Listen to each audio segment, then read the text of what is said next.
হেমু, বাবা আর তার ছেলের সম্পর্কটা টানাপোড়েনের। এটাকে কেউ খারাপ বলে না, এটাই হয়তো স্বাভাবিক। বাবা চায় ছেলে যেন ভুল না করে, ভুল পথে না হাঁটে। কেন জানিস?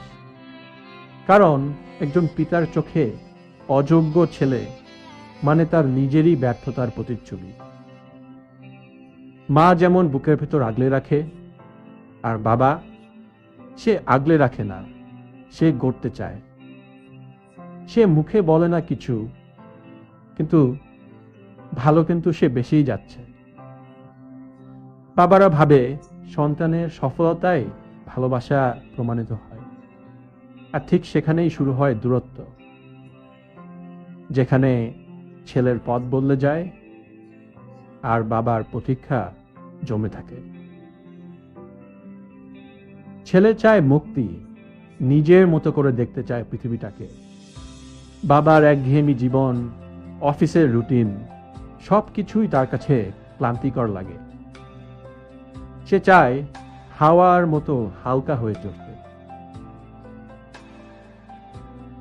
তুই যদি সত্যিকারের মহাপুরুষ হতে চাস, তাহলে ভালোবাসা আর প্রত্যাশার দেয়ালটা ভাঙতে শিখ। কারণ প্রত্যাশার অপর পিঠ হতাশা, আর হতাশা জন্ম দেয় বিচ্ছেদে। একজন মহাপুরুষ কাউকে বদলাতে চায় না।